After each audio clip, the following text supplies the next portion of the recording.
Hi everyone, this is our week 2 lecture video. So this video we're going to do some housekeeping and we're going to talk about the lesson for this week, which is what is rhetoric. So housekeeping, we're going to go over the pre-course survey that you all filled out, as well as the classroom format survey, and just some other classroom concerns such as late work and discussion boards and things like that. And then we're going to go over the readings for the week, what you need to know from the readings, and why you need to know it. So housekeeping.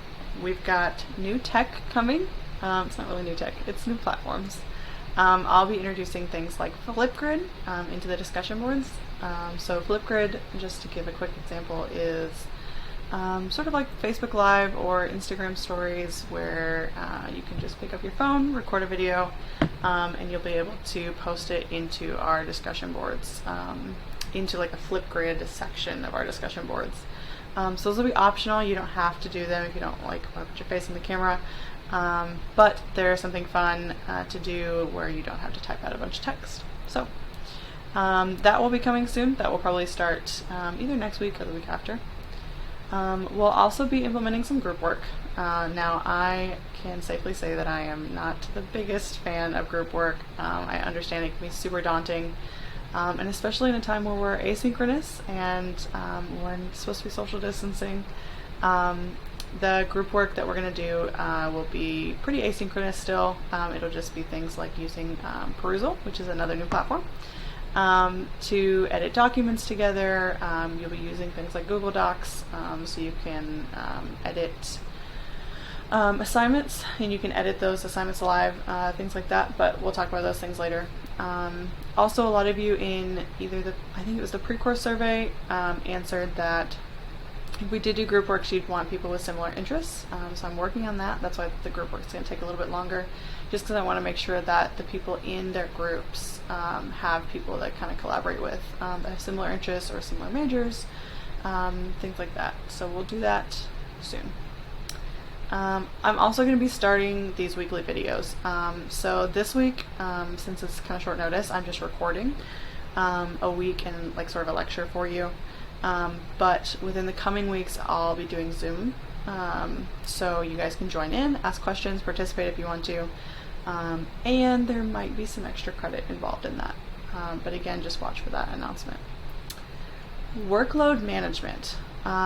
A lot of you in the classroom format concerns, the pre-course survey concerns, even in the discussion boards talked about workload management, and just making sure that you're getting things on time. I know online classes are super hard. I can't stand online classes. I was super bummed when I found out that we would be online this semester, but we'll get through it. I've got emails going out every week.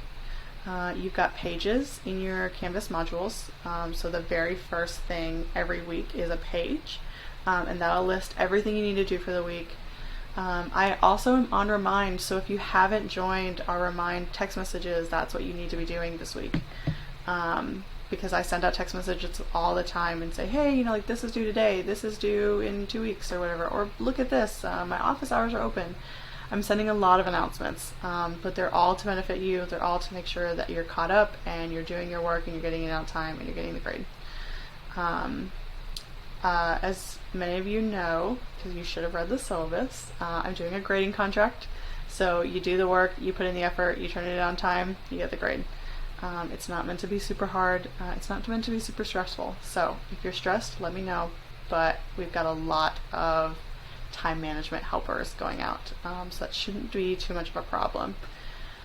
The last couple of things I wanted to talk about are some of the worries about English classes that you all posted in your discussion boards. So there will be no dead guy literature. There will be no old literature. We're not going to be examining Old English from Beowulf. We're not going to be reading Charles Dickinson. We're not going to be reading Charles Dickens or Emily Dickinson. We're not going to be doing anything like that. This class is super focused on rhetoric, composition, making sure that you all understand different kinds of compositions, I know a lot of you have majors such as engineering, architecture, computer science. A lot of those, you're not going to read Charles Dickens, right? You're going to write memos. You're going to write technical documents. We're going to be doing a lot of that. We're going to be learning how to tailor our writing to specific audiences and to specific times and places. We're going to be doing a lot of audience analysis and critical thinking within different kinds of texts that we're reading. Visual analysis. We're doing a lot of visual analysis, especially this week. So just to get that idea kind of out of our space. We are not just a typical English course that everybody thinks about. We're not going to read 20 textbooks this semester. Just one textbook, and hopefully you've got that. And let me know if you don't have that textbook, because I can get you the first couple of readings that we have while your textbooks are getting shipped. I know shipping is really hard right now, so we'll take care of that too. So with that being said, we are going to go into rhetoric. This quote hopefully is familiar to you because it's on my syllabus, but it is a Plato quote. So rhetoric, it seems, is a producer of persuasion for belief, not for the instruction in the matter of right and wrong. I really love this quote because rhetoric is something that I think people don't always understand the definition of, but it's everywhere. It's in everything that you look at. It's in everything that you read, and it is a matter of sort of credibility, and this persuasion for belief is not telling someone whether they're right or wrong. It's not telling them, this is this way and this is it. This is why. It's one way.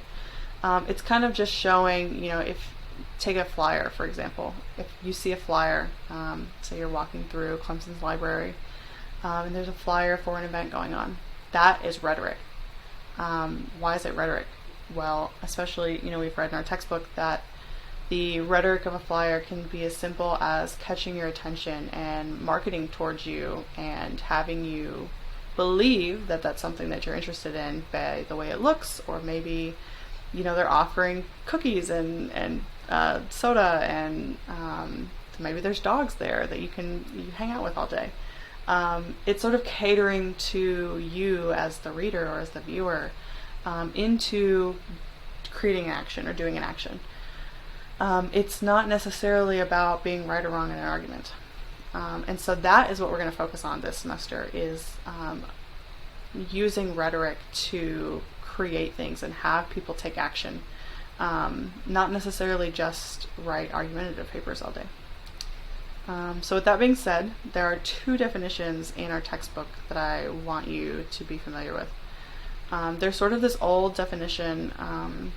It's not necessarily old. It's not outdated by any means. But it's an Aristotle definition. So it's the ability to see the available means of persuasion in any given situation. This is still entirely applicable.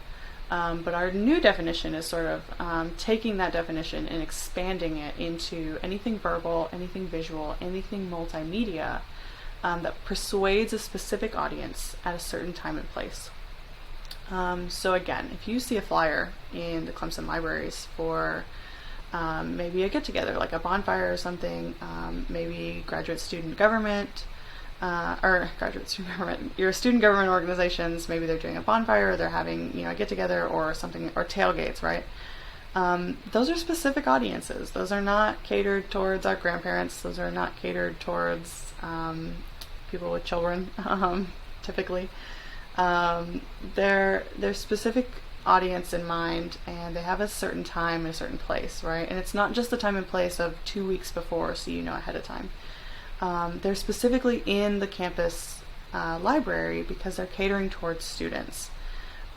They're not hanging out at elementary schools' bulletin boards for their parents. They're not, maybe they're at restaurants, right? Or places around Clemson because we have such a tiny college town. Maybe they're not all the way out in Central because maybe it's in Greenville, or Seneca or wherever. So they have a certain audience, they have a certain time, and they have a certain place.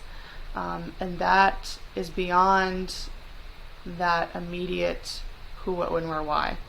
And that's sort of the rhetoric of understanding your audience and how you're catering things. And we'll get to practice this a lot this semester. So this week specifically is visual rhetorical analysis. So taking those concepts that we just talked about, audience awareness, spatial awareness, things like that, we're going to apply them to visual things. So your first assignment is your discussion board this week with the editorial cartoon. And so you're going to be doing a couple things with the editorial cartoon. You've got 7 questions. I'm going to read them because I don't remember all of them either. You've got 7 sort of questions that you're going to answer. So you're picking an editorial cartoon. You're going to talk about audience awareness. Who is it for? Who is it made for? This is not just one person, and this is not just one group of people. So really think outside the box with your cartoons. Think about who the audience is that it's, what audience is it that's catering towards their specific beliefs? And what's the audience that it's catering towards who don't believe in the message? How are those two things related? Think about the stakeholders within the cartoon. Who's the author? So think about the artist, right? We often overlook this, but the artist or the author can be really important to understanding what the message is and who the audience is, and what the purpose of the entire editorial cartoon is. So that also, small side note, you should find a cartoon with an artist or an author. What's the argument? So what is it talking about? What subject are we dealing with? Maybe why are we dealing with it? Is there irony in the cartoon? Is there satire in the cartoon? What issues is it addressing? What is the composition? So composition and layout, these are similar. We'll talk about these in a minute. But how is it made, right? So is it a cartoon where you've got to read a couple sequences? There's a couple different boxes that you have to read every time? Or is it just one single frame and just one thing is happening? Almost like a picture, right? You take a picture, it's just one frame. Is it laid out differently? Is it black and white at the beginning and then color at the end? So what's our composition? What's our layout? What is the imagery? So what kind of imagery does the author use? How are they using it? Is it cartoon, like cartoon sketched out? Maybe it's animated. Maybe it's using different kinds of CGI animation, so it's like really cool, really fine detail, like movie-esque cartoon, or is it like the comic sketches, like in the old newspapers?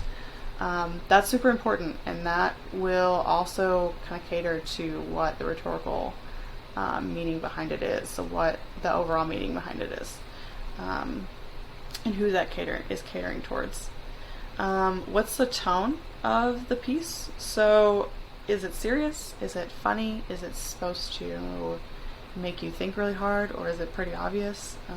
What's the tone? That one's pretty simple. And is there any cultural resonance? So this one's a little tricky. You'll have to think a little bit more about this one, but does a cartoon refer to any people, events, or pop culture icons? So it's not only addressing an issue or a situation, but it's addressing a particular kind of issue or something that's going on right now with real people in our world. You can find a lot of these, especially about political campaigns. So there's a lot about like Donald Trump. There's a lot about Joe Biden right now, Barack Obama, pop culture. So like the Kardashians, sporting events. There's a lot of those. There's actually a sporting event one in our book. But you can't use that. So yeah, think about what sort of symbolism is used in the cartoon. What sort of like real audiences is it talking about or referencing? And how does that cultural resonance function as a rhetorical strategy in making the argument? So how does including those real people, those real situations, those real scenarios, how does that cater towards the meaning and the thing that it's addressing? How does that do that? So that's your discussion board for the week. And then your reflect and write for this week, which is due Saturday, is the what does selfies say about you, which is why I had you guys post a selfie in your first discussion board from last week. So it's a super quick read. It's like 2 pages, less than 2 pages. But you've got some pretty big questions at the end talking about the visual rhetoric of selfies. And they've got some big opinions about selfies, so I'll let you read that, and then there are questions at the end that you'll answer. Again, I'm all about the visual rhetoric of taking a selfie, viewing a selfie, filters, auto-tune or face-tune or whatever it's called. I think it's an iPhone app. Using different functions like that, in Photoshop, things like that, to create this selfie, even though it's just a snap. So things to look for this week in your visual analysis. We talked about a few of them, but these are key for visual analysis. A lot of the things that you're going to use in your discussion board this week are sort of every general situation rhetorical. So you can use them for textual rhetorical analysis, you can use them for visual rhetorical analysis. But specifically for visual, you're going to want to look at, again, imagery. So what kind of images are they using? Colors. Colors are big. So if they're using bright, bold colors, or if it's just black and white, and then what kind of colors, right? So think about color theory a little bit. If you don't know what color theory is, it's super simple. You can Google it. And there's not really a right or wrong answer to color theory. Anger is red, but red is also hunger. Which is why I like McDonald's. Their colors are yellow and red, because red makes people hungry for some reason. It's a whole thing. But read a couple of things, short things. I'll probably post a quick video about it, maybe in the modules. It's not super important that you understand what it is, but maybe just take a stab at it and explain, maybe what are the colors doing here, if they look like they mean anything. And then layout and composition. So these are similar, but composition, we talked about a minute ago, is sequences, right? So if it's just one single frame, or if it's a couple different frames, maybe how they're laid out. So if they're laid out in a jigsaw puzzle, or if they're a straight line, that you can kind of just read the whole comic this way. But then layout is a bit more specific. You might not find it in the cartoons this week, but you'll find it in other things like flyers, or just general documents with some sort of design on them. Infographics are a really good one for layout. So it's about where the artist or author is placing different images in different colors and different texts. And how does that make kind of its own statement, right? So if I'm making an infographic, I might have things up here and things here, and kind of place them side by side, but maybe a little diagonal away from each other. But if I'm creating a report, right, it's very cut and dry, straight and narrow, just all the way down the page. So think about layout. You might not use it for the cartoon, but maybe you'll use it for your selfies.